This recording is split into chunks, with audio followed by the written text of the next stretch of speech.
இன்னைக்கு அசெம்பிளில நம்ம சிஎம் பயங்கரமான சில ஸ்கீம்ஸ் எல்லாம் கொடுத்திருந்தாரு. அதெல்லாம் கொஞ்சம் பார்க்கலாமா? ஃபர்ஸ்ட் வந்து chief minister's comprehensive health insurance scheme.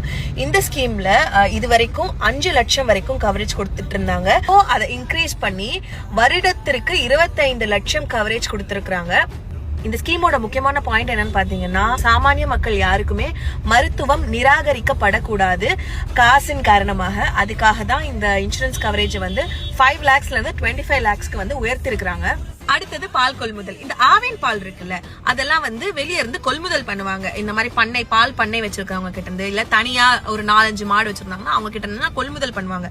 அது முன்னாடி லிட்டருக்கு 38 ரூபாய்க்கு கொடுத்துட்டு இருந்தாங்க. இப்போ ஒரு லிட்டருக்கு 41 ரூபான்னு உயர்த்தி இருக்கிறாங்க. பால் கொள்முதல் பண்ற அந்த அமௌண்ட் ரொம்ப கம்மியா இருக்கிறதுனால நிறைய பால் பண்ணைக்காரர்கள் வந்து நம்மளுடைய கவர்மெண்ட் கிட்ட இருந்து போய் பிரைவேட் கம்பெனிஸோட டைப் வச்சிருந்தாங்க. இப்போ இந்த உயர்வின் காரணமாக அவங்க எல்லாம் திருப்பி கவர்மெண்ட்டுக்கு வர்றதுக்கு நிறைய வாய்ப்புகள் இருக்கு.